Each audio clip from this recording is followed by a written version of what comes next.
નિસ્વાર્થ સેવા ભાવ દ્વારા પાનેરા ડુંગરના હરિયાળા રક્ષક એટલે ટ્રીમેન રતિલાલ કાકા 70 વર્ષીય રતિલાલ પટેલ છેલ્લા 15 વર્ષથી પાનેરા ડુંગર ઉપર વૃક્ષારોપણથી લઈને તેના જતન સુધીની સંભાળ રાખે છે। ગ્લોબલ વોર્મિંગની વધતી જતી અસર વચ્ચે હરિયાળી બચાવવા રતિલાલ કાકાનો પ્રેરણાદાયી પ્રયાસ। જ્યાં ઈરાદા મજબૂત હોય ત્યાં ડુંગર પણ હરિયાળો બને છે। 5 જૂન વિશ્વ પર્યાવરણ દિવસ છે ત્યારે વાત કરવી છે વલસાડના ટ્રીમેન તરીકે જાણીતા રતિલાલ કાકાની નિસ્વાર્થ સેવા યાત્રાની। વલસાડનો ઐતિહાસિક પાનેરા ડુંગર બારેમાસ લીલોછમ હરિયોભર્યો રહે તે માટે તળેટીમાં ડુંગરવાડી ગામમાં રહેતા 70 વર્ષીય રતિલાલ લલ્લુભાઈ પટેલનો નિસ્વાર્થ સેવા ભાવ અને અવિરત મહેનત ખરેખર કાબિલે તારીફ છે। છેલ્લા 15 વર્ષથી તેઓ ડુંગરને લીલોછમ રાખવાનો જીવન સંકલ્પ લઈ સતત કાર્યરત છે। જ્યાં પણ જગ્યા દેખાય ત્યાં વૃક્ષારોપણ કરી રહ્યા છે।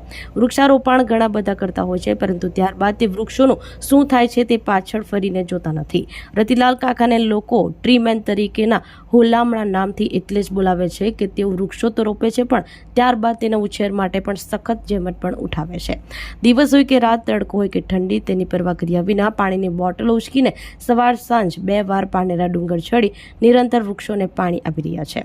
આ સાથે રખડતા ઢોર કે ભૂંડ વૃક્ષોને નુકસાન ન કરે તે માટે દાતાઓ પાસેથી નેટ લાવી વૃક્ષની ફરતે સુરક્ષા કોર્ડન પણ કરે છે। ટ્રીમેન તરીકે જાણીતા રતિલાલ કાકા કહે છે કે મારો આજીવન એક જ સંકલ્પ છે કે આપણો પાનેરા ડુંગર બારેમાસ લીલાછમ હરિયાળીથી શોભતો રહે, જેથી પર્યાવરણનું જતન થાય, સાથે લોકો અહીં આવવા માટે પ્રવાસીઓ પણ આકર્ષાય।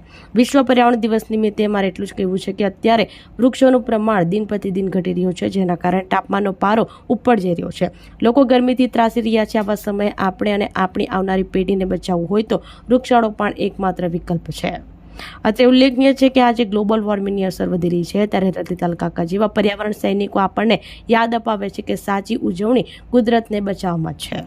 મારું નામ રતિલાલભાઈ પટેલ, ગામ ડુંગરવાડી, ને મારે રોજ આ ઝાડવા રોપેલા એ મારે કારણ રોપેલા કે મારી ભત્રીજાની બેબીનો જન્મ થયો ત્યારથી મેં નિશ્ચય કરેલો કે મારા એક ઝાડ એની બર્થડે અને સેલિબ્રેશન લગાવવા ચાલુ કરું। તેમાં સુધી લગાવ્યા છે અને લગાવતો કોઈ રહી, જેથી કે ડુંગર લીલો લીલો દેખાય અને લોકો પણ આકર્ષાય અને એના ઉપર પક્ષી પણ આવે, પક્ષીની સંખ્યા પણ વધે। એટલા કારણે અમારે રાત દાડો એના પર પાછળ અમે મહેનત કરી રહ્યા છીએ। અને ગમે તે ઠંડી હોય, ગરમી હોય, અમારે 2 ટાઈમ પાણી નાખવા માટે આવવાનું એટલે આવવાનું બસ એ જ અમારો ધ્યેય છે કે જેથી કે ડુંગર લીલો દેખાય। ઝાડ ઉપરથી એક વાત કે જ્યાંથી કે આ જ્યારે દિવસે દિવસે ગરમીનું પ્રમાણ વધતું જાય છે એટલે આપણને એના કારણે ઠંડક મળે અને છાંયડો મળે લોકોને પણ, અને એનાથી આપણને વરસાદનું પણ મહત્વ વધી જાય અને એના કારણે આપણે આ ઝાડ રોપવું જરૂરી છે। આપણી સંકલ્પ ન્યૂઝ ચેનલને સબસ્ક્રાઇબ અને લાઇક કરો, બેલ આઇકન દબાવો, જેથી આવનાર ન્યૂઝ અપડેટ્સની નોટિફિકેશન આપના મોબાઈલ પર સૌથી પહેલા પહોંચે। Like, subscribe and share the video.